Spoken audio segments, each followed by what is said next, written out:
The sun had barely begun to rise over Brooklyn, casting a soft orange hue over the quiet streets.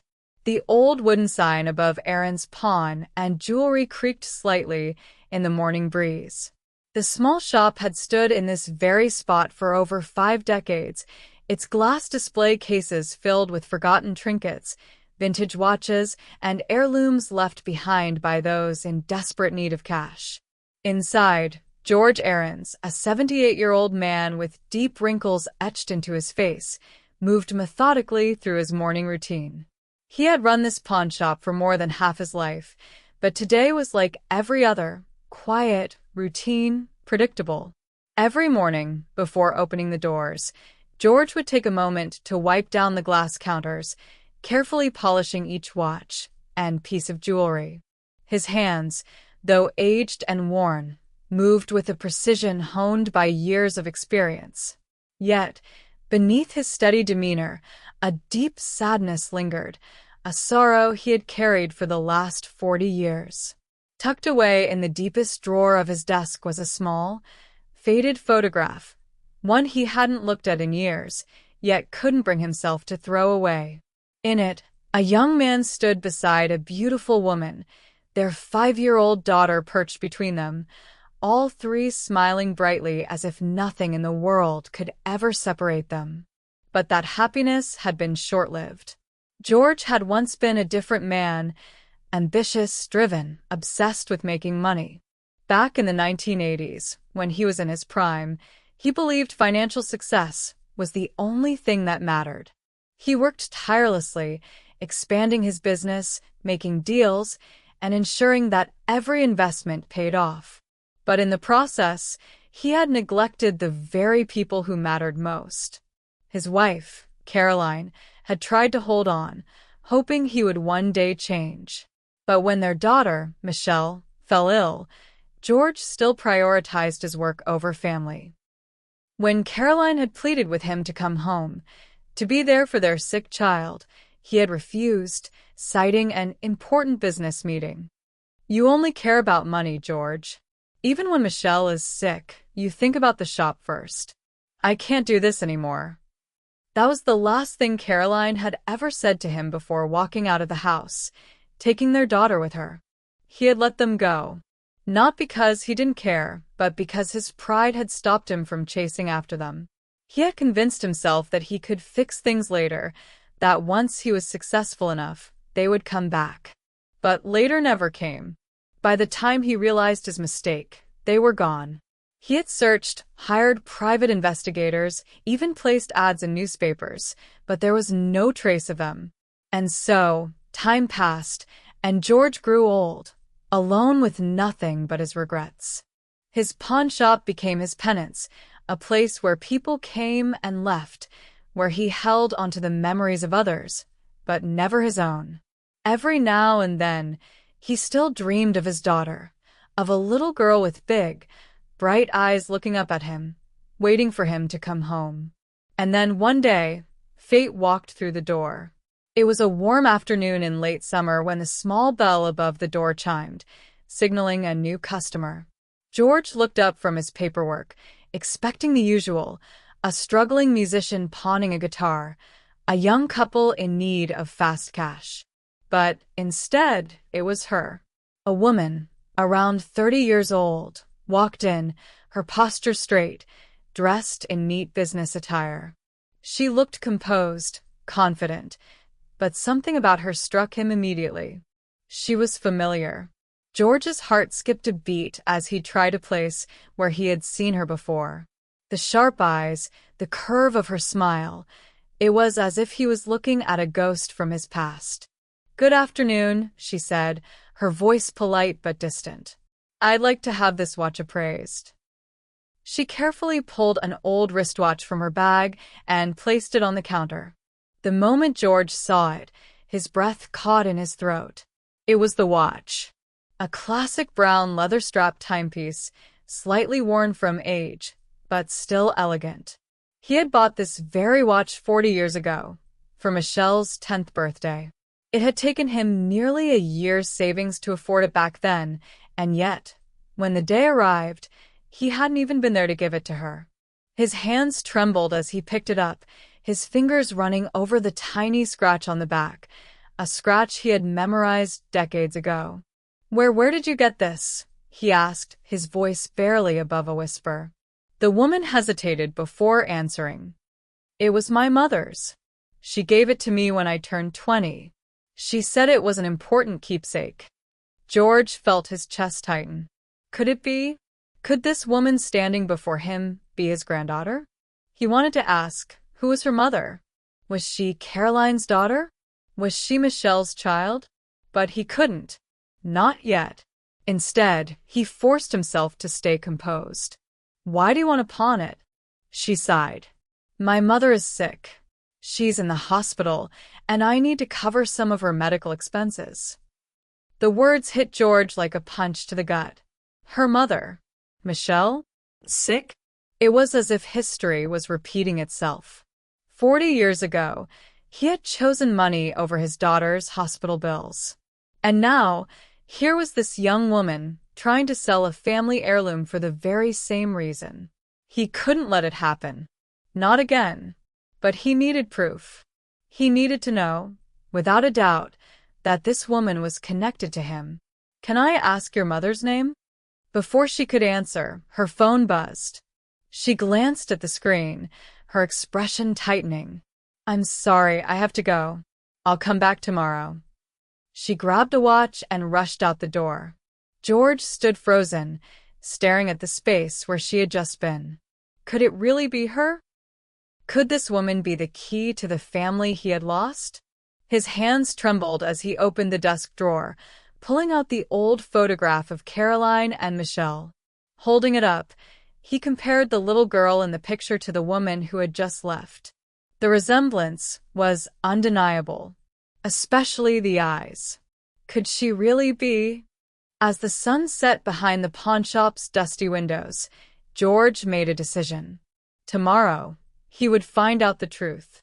That night, George Aarons hardly slept. He lay awake in his small apartment above the pawnshop, staring at the ceiling, the old photograph clutched in his hands. Could it really be her? The resemblance between the young woman, Emily Richardson, as the name on her business card had read, and his daughter, Michelle, was unmistakable. But was it wishful thinking? Was he just an old man desperate for redemption, seeing ghosts where there were none? Every hour that passed felt agonizingly slow. He kept checking the clock, waiting for morning, for the moment when she might return. By the time dawn broke, George was already downstairs, preparing the shop. Today, he opened earlier than usual. He didn't want to miss her. As customers trickled in throughout the morning, he attended to them with his usual professionalism, but his mind was elsewhere. Every time the bell above the door rang, his heart leaped, only to be met with disappointment when it wasn't her. Noon passed. Then 1. Then 2. Just as the clock ticked past 2 p.m., the door finally opened. And there she was, Emily Richardson. This time, she seemed more at ease, less rushed than the day before. She gave him a polite nod before stepping up to the counter and placing the watch down once again. "As I mentioned yesterday, I'd like to have this appraised." George took a slow breath, steadying himself. He couldn't rush this. He picked up the watch carefully, his hands tracing the familiar edges. He turned it over, his fingers brushing against the tiny scratch on the back. The same scratch he had noticed the night before, the one he remembered from decades ago. "This is a special piece," he said slowly. "It was made in 1983, a limited edition model. Very rare in the States at the time." Emily nodded, listening intently. "Has your mother ever told you where she got it?" She hesitated for a second before answering. "Not really. She never talks much about the past. But sometimes I'd catch her looking at it and she'd cry. I always wondered why." George swallowed the lump in his throat. "So, did he?" He wanted to ask outright, "Is your mother's name Michelle? Is she my daughter?" But he knew he couldn't. Not yet. He had spent a lifetime making mistakes, and he wouldn't make another by scaring her away. Do you live with your mother? Emily shook her head. I used to. But I moved out for work a few years ago. I visit her as much as I can, especially now that she's sick. George's hands tightened around the watch. She's sick? Emily nodded. Cancer. Stage 3. A sharp pain struck George's chest. His Michelle, was sick. And he hadn't been there for her. Just like before. He forced himself to stay calm. Is she receiving treatment?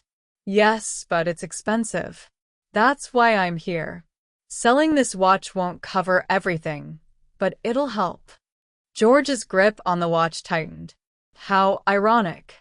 40 years ago, his daughter's illness had been the wedge that drove his family apart. Now, decades later, her daughter, his granddaughter, was willing to sell her most valuable possession to save her mother. He couldn't let it happen.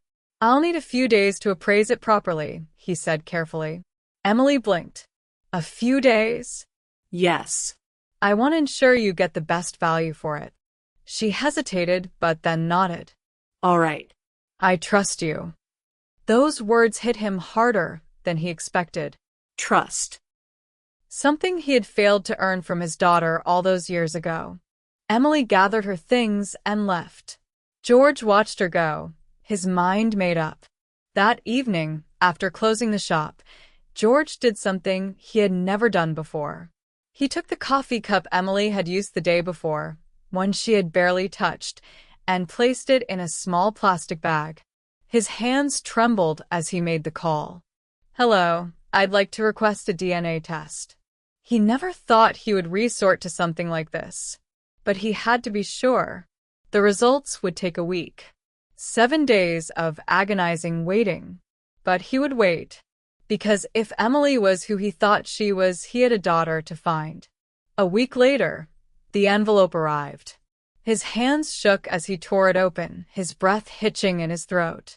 His eyes scanned the words, heart pounding. Probability of parent-child relationship, 99.9%. For a long moment, he just stared at the paper. Then, slowly, he sank into his chair, his face buried in his hands. She was his granddaughter, which meant Michelle was his daughter. And she was dying. That afternoon, the bell above the pawn shop door rang once again. George looked up. Emily. But this time, her face was different. Serious. Determined. Mr. Ahrens, she began, her voice steady but laced with something deeper, an emotion she wasn't sure how to process. My mother wants to meet you. The room spun. She what? She wants to see you. She doesn't know why, but when I told her I had met an old pawnshop owner who seemed to recognize the watch, she froze. She said she needed to talk to you. George's legs felt weak. This was it. The moment he had dreamed of and feared for 40 years. I don't know if she'll forgive me. Emily studied him for a long moment. Maybe she won't, she admitted.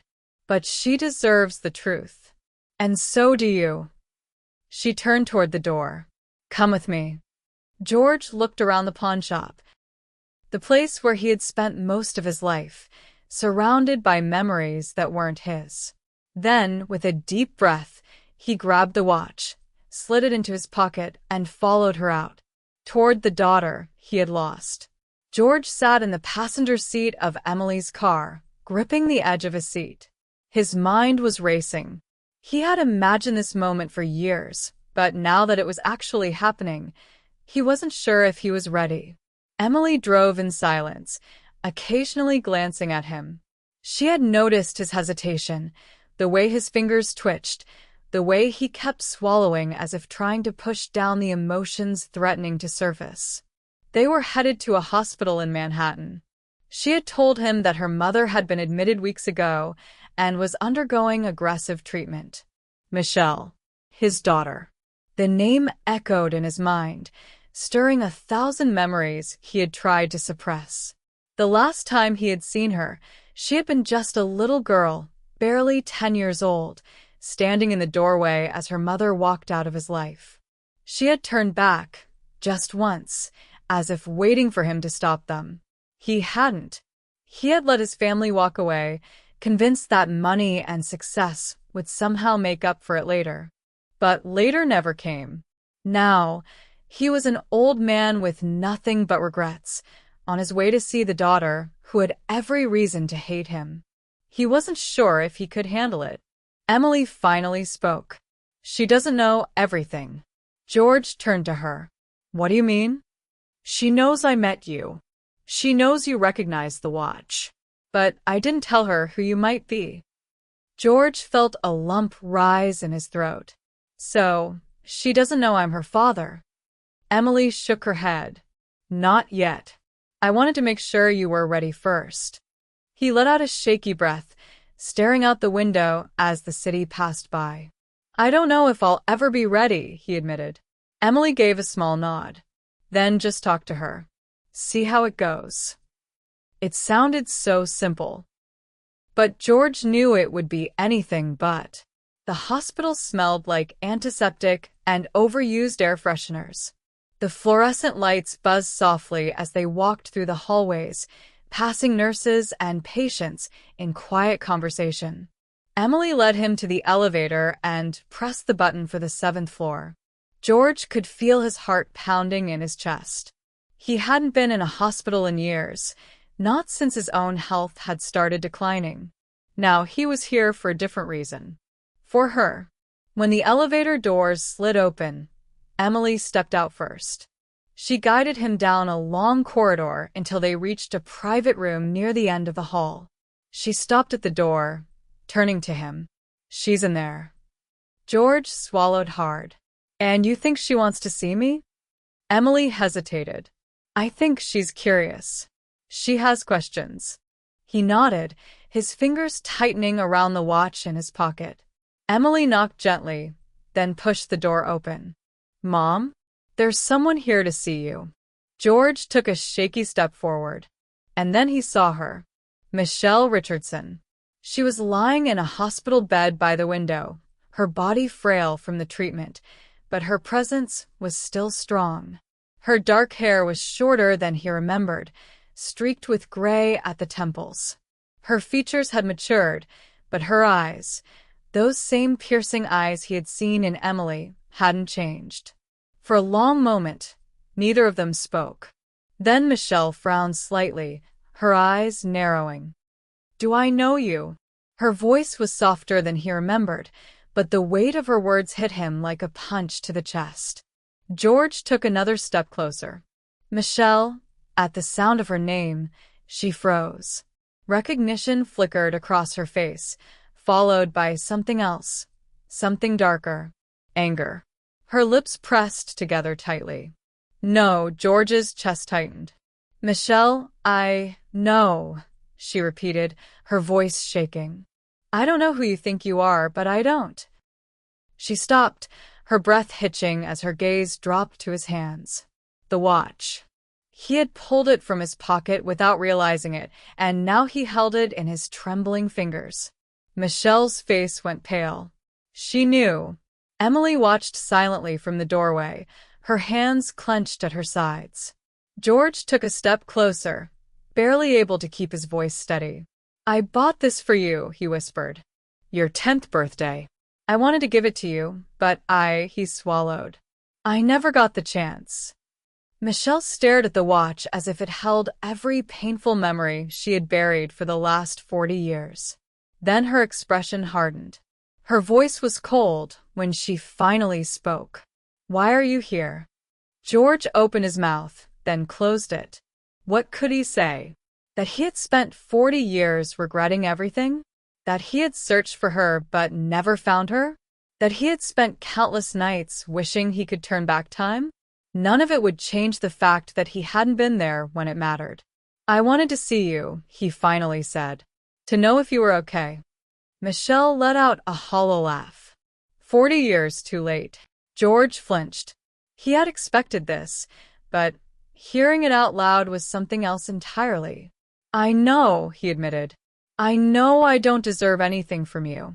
Not forgiveness, not understanding. But I just needed to see you. Michelle's fingers curled around the edge of the blanket. For a long moment, the room was silent. Then, barely above a whisper, she asked, "Why now?" George's throat tightened. "Because I was too much of a coward before."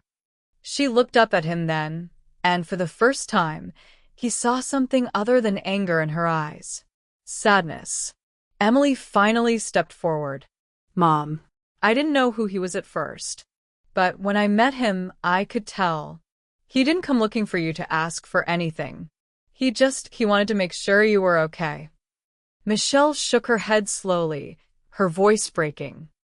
"I spent years wondering if you even cared." George felt his own eyes burn. "I did. Every single day." She exhaled shakily. "I don't know if I can forgive you." He nodded. "I don't expect you to." Silence stretched between them, heavy with the weight of everything unsaid. Then Michelle finally spoke again. "I need time."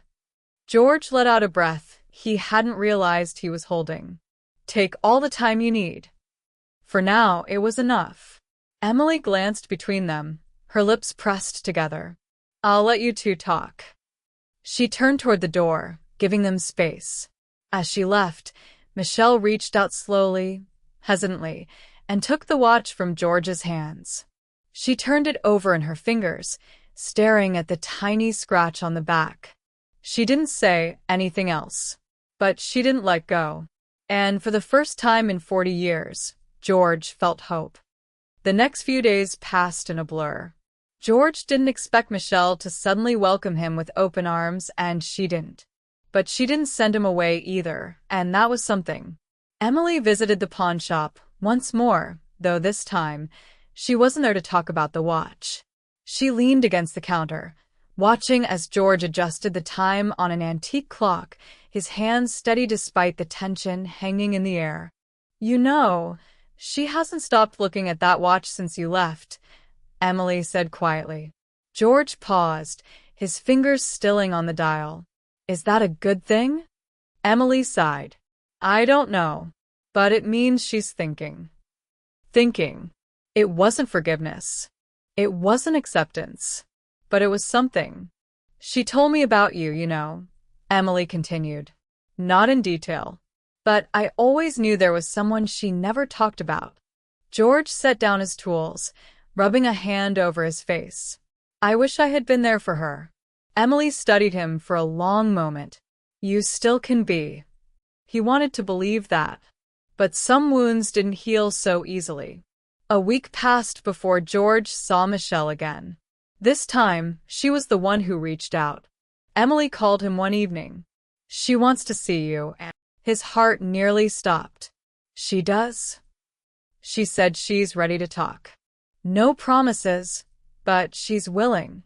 That was all he needed to hear. The next morning, he made his way back to the hospital. His hands felt clammy, his breath uneven. He hadn't felt this nervous since he was a young man, stepping into his first business deal. But this wasn't business. This was his daughter. When he entered her hospital room, Michelle was sitting up in bed, staring out the window. She looked frail, but there was a quiet strength in her posture. She turned when he walked in, her expression unreadable. "You came." George swallowed. "Of course." Michelle gestured to the chair beside her bed. "Sit." He did. For a moment, neither of them spoke. The weight of 40 years of silence filled the space between them. Then Michelle finally broke it. "I don't know where to start," she admitted. George let out a shaky breath. "Start wherever you need to." She looked down at the watch in her hands, the same one he had given her too late. She traced the tiny scratch on the back, lost in thought. "I hated you," she said bluntly. George flinched but nodded. "I know. For years, I told myself you didn't care, that you never looked for us." "I did," he whispered. "I tried. But I was too late." Michelle let out a bitter laugh. Too late. That seems to be a theme with us. George looked down at his hands. I don't expect you to forgive me. Michelle shook her head. I don't know if I can. I understand. Silence settled between them again. Then Michelle spoke again, her voice softer this time. But I do have questions. George lifted his gaze. Anything. Ask me anything. She hesitated. Did you ever think about me? After we left. George's throat tightened. Every single day. Michelle blinked. Really? I dreamed about you, he admitted. I used to wake up in the middle of the night thinking I heard your voice. I kept looking for you. I never found you. Michelle studied him carefully, as if trying to determine if he was telling the truth. After a moment, she let out a breath. I don't know how to do this. George's lips curled into a sad smile. Neither do I. They sat in silence again, but this time, it wasn't quite so heavy. For the first time, there was something else in the air. Possibility. In the following weeks, George visited Michelle more often. At first, their conversations were short, hesitant. But little by little, they grew. He learned about her life, how Caroline had worked multiple jobs to support her, how Michelle had fought to build a life for herself, how she had raised Emily on her own after her husband had passed. She had been strong. Stronger than he had ever been. And he told her about his own regrets, about how the pawn shop had become his way of atoning, of holding onto something when he had lost everything else. One afternoon, as he was about to leave the hospital, Michelle stopped him. I don't hate you anymore, she said suddenly. George turned, his heart pounding. She looked at him, and for the first time, there was no resentment in her eyes. Just exhaustion. And something close to relief. I'm not saying everything's okay, she added quickly. I'm not saying we can pretend the past didn't happen. George nodded, his hands clenched at his sides. I wouldn't expect that. But I think I'm tired of being angry. He felt something in his chest loosen. Michelle took a deep breath. So maybe we can just move forward. George exhaled shakily. I'd like that. She hesitated, then offered a small smile. I think Emily would, too. He smiled back. And for the first time in 40 years, he felt like he had something to look forward to. A month later, Michelle was discharged from the hospital. She wasn't cured, but her doctors were hopeful. George, meanwhile, made a decision. He sold the pawn shop. Emily had been shocked when he told her. Are you sure? He nodded. It was my escape. I don't need it anymore. So, for the first time in half a century, he closed the doors of Aaron's pawn and jewelry for good. And he moved into a small apartment near Michelle and Emily. The first few weeks were strange. He wasn't used to being part of a family again. But little by little, they found their rhythm. One evening, as he sat in Michelle's living room, watching Emily set the table for dinner, he realized something. This was what he had been missing all along. Hey, Grandpa, Emily called. You like ribs, right? He chuckled. You bet I do. Michelle smirked from her seat on the couch. You'd better. Emily's been excited about this meal all day. George shook his head, smiling. I guess I'll have to try it then. The smell of home-cooked food filled the air. Laughter echoed through the room. And for the first time in decades, George Aarons felt like he was exactly where he was meant to be. Years later, as he sat by the window, a cup of coffee in his hand, George glanced at his wrist. The watch. The same one he had bought for Michelle all those years ago, the one she had given back to him as a silent promise that their time together wasn't over yet. He smiled. Once upon a time, his life had been about waiting for something, for someone, for time to fix what he had broken. Now, he wasn't waiting anymore. Now, he was living. And for the first time, time itself felt like a gift.